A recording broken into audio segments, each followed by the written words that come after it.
Students, I again welcome you today in the revision lecture। तो आपको पता है कि जब भी मैं आपको पढ़ाता हूँ उसके बाद एक शॉर्ट वीडियो मैं रोज़ बना के आपको भेज रहा हूँ ताकि आपको रिवाइज करने में इजी हो। सो बेटा, आज जो आपको क्वेश्चन आया हुआ था वो था कि एक एटम है और उसका जो एक किसी एलिमेंट का एक एटम है जिसमें 32 इलेक्ट्रॉन है।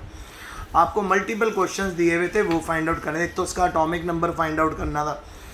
सो बेटा, पहली बात ये तो हमको यहाँ पे एक न्यूट्रल एटम दिया हुआ है ना, तो इस पर कोई उसने बोला इलेक्ट्रॉन ज़्यादा है कम है। सो ऑब्वियसली आपको याद है मैंने आपको एक फार्मूला सिखाया हुआ है कि atomic number is equal to number of proton is equal to number of electron. ठीक है। सो आप नोटिस कर सकते हो कि यहाँ पे हमारे पास इलेक्ट्रॉन 32 है, तो ऑब्वियसली एटॉमिक नंबर भी 32 होगा। तो और ये एलिमेंट कौन सा होगा? ये एलिमेंट होगा जर्मेनियम, और जर्मेनियम का सिंबल Ge होता है 32। फिर आपको नेक्स्ट क्वेश्चन आया हुआ था यहाँ पे total number of s electron आपको कैलकुलेट करके बताने थे। तो जब आप इसकी इलेक्ट्रॉनिक कन्फिग्रेशन मैंने आपके सामने लिखी थी तो आपने नोटिस किया आपके पास एक 1s था, 2s था, 3s था, 4s था। तो टोटल 4 तरह के s ऑर्बिटल थे। तो s इलेक्ट्रॉन कितने हो गए हमारे पास? 8। फिर एक क्वेश्चन में इसने पूछा हुआ था total number of p electron कितने हैं। तो p इलेक्ट्रॉन के लिए भी एक तो हमारे पास 2p ऑर्बिटल है, एक 3p ऑर्बिटल है, ठीक है, और एक 4p ऑर्बिटल है। तो यहाँ पे 2p में 6 है, 3p में 6 है 12, 4p में 2 हो गए। सो 12 + 2 कितने होंगे? 14। फिर आ गया जी आपके पास total number of electrons in an orbital where n + l की वैल्यू 4 है। सो बेटा, इस पूरी इलेक्ट्रॉनिक कन्फिग्रेशन में n + l की वैल्यू दो जगह ही 4 मिली, एक तो 3p ऑर्बिटल में और एक 4s ऑर्बिटल में।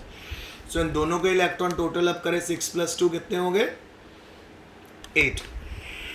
फिर हमारे पास क्वेश्चन था कि 30th इलेक्ट्रॉन के चारों क्वांटम नंबर निकालो। तो बेटा 30th इलेक्ट्रॉन 4s में आ रहा था। सो 4s के आप चारों क्वांटम नंबर निकालोगे तो n की वैल्यू 4, l की वैल्यू, m की वैल्यू, स्पिन की वैल्यू तीनों 0 हो जाती हैं। फिर उसके बाद हम पहुंच गए थे आखिरी क्वेश्चन में, और वो था find total number of electrons in an orbital with lowest and highest energy. So lowest energy वाला ऑर्बिटल तो 1s ऑर्बिटल है, हाईएस्ट एनर्जी वाला ऑर्बिटल हमारा 4p ऑर्बिटल है। सो लोएस्ट एनर्जी में हमारे 2 इलेक्ट्रॉन है, हाईएस्ट एनर्जी में भी 2 इलेक्ट्रॉन है। फिर अगला क्वेश्चन आ गया था, आपको कुछ एलिमेंट्स दिए हुए थे, कार्बन, उसका एटॉमिक नंबर दिया हुआ था, नियॉन का, मैग्नीशियम, क्लोरीन, कैल्शियम का, क्रोमियम का, आयरन का, रुबिडियम का, इनकी सबकी इलेक्ट्रॉनिक कन्फिग्रेशन निकालनी थी। सो वो मैंने आपके सामने निकाल दी थी। उसके बाद मैंने आपको एक बड़ा इंपॉर्टेंट टॉपिक करवाया था कि किसी भी एलिमेंट के फाइनल सबसे लास्ट ऑर्बिटल को देख के आप बता सकते हो कि वो कौन सा ग्रुप है, कौन सा पीरियड। अगर S1 है तो ग्रुप 1 है, S की पावर 2 आ रही है एंड वाले ऑर्बिटल में तो वो ग्रुप 2 है, P की पावर 1 है, P की पावर 1 है तो ग्रुप 13 है, P की पावर 2 है तो 14 है, P3 है तो 15 है, P4 है तो 16 है, P5 है तो 17, सो ऑन। P6 हो गया तो हमारा ग्रुप नंबर 18 हो जाएगा।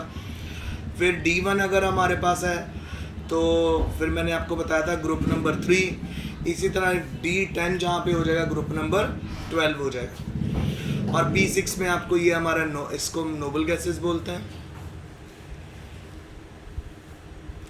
और ये होते हैं हमारे हैलोजन्स। तो बेटा, और ये होते हैं हमारे ऑक्सीजन फैमिली जिनको हम चाल्कोजेंस बोलते हैं। सो ये आज का लेक्चर है, होप आपको समझ आ गया होगा। If you have any difficulty you can ask me, I am always available. Stay home, stay safe and best of luck.